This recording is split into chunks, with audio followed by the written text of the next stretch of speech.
I'm E.J. Kimball, Director of the Israel Victory Project at the Middle East Forum.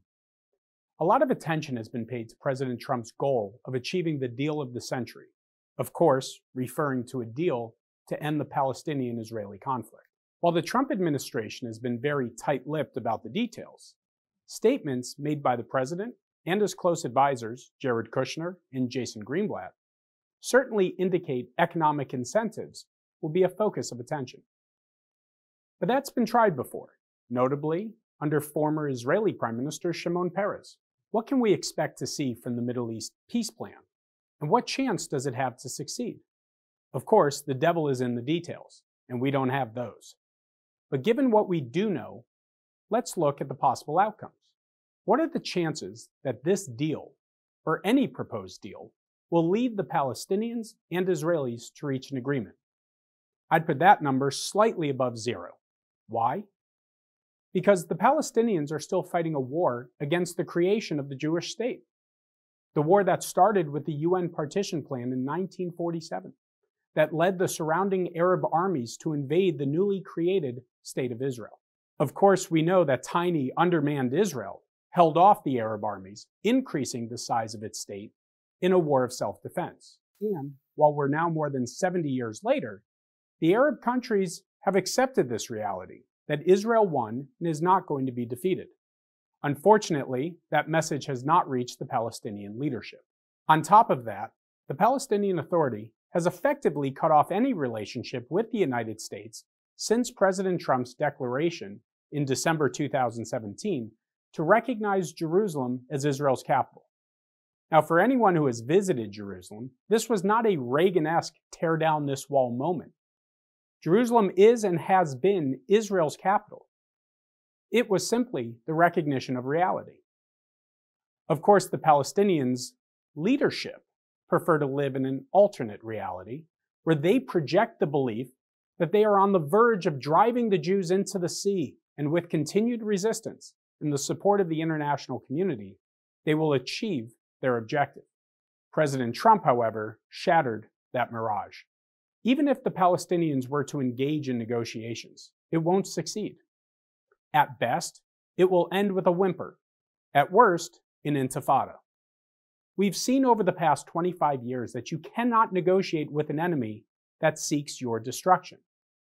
Israel's right to exist is not something to be negotiated.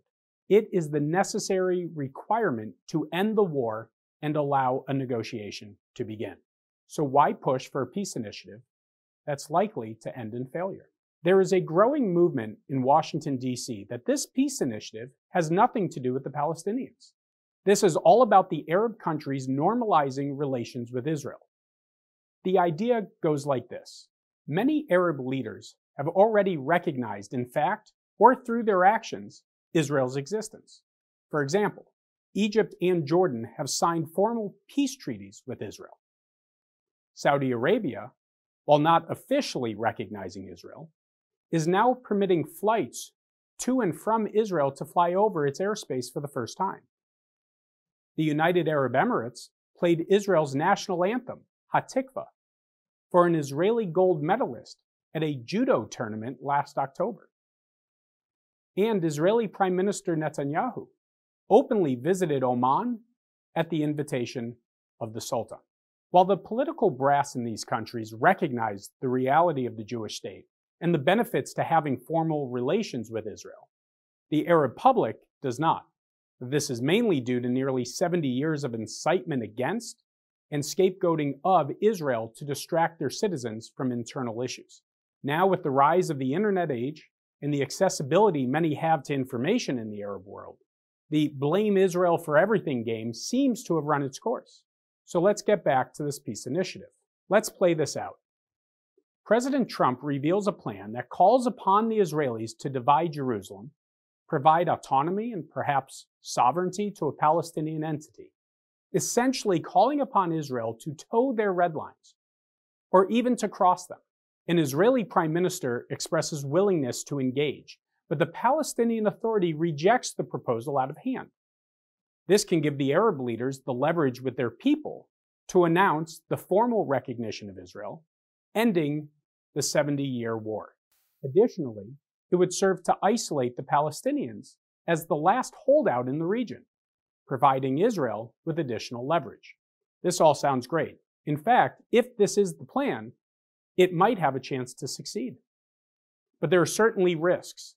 If an Israeli government were willing to engage in discussions of creating a Palestinian capital in parts of Jerusalem, then the Palestinians will use that as a starting point for any future negotiations. And what about the Arab countries being courted? What if the people in these countries feel that their Palestinian brothers and sisters are being sold out and reject their own leadership? Could this lead to a reversal in the strong relations between Israel and, say, Saudi Arabia, Oman, the UAE? There are real risks involved here, and while hoping for the best, we must be prepared for the worst. Of course, here at the Israel Victory Project, we are clear on our focus. The Palestinians need to accept that they lost the war to destroy Israel. There should be no negotiations until the Palestinians turn their rejectionism of the Jewish state into recognition, not just in words, but in action. No more incitement in their textbooks, no incitement in their state-run media, no more incitement to violence from their leadership. Unless and until that happens, Israel should be focused on winning the war and not on making concessions. To learn more about the Israel Victory Project, visit the Middle East Forum website at meforum.org. I'm E.J. Kimball, Director of the Israel Victory Project. Thank you for watching.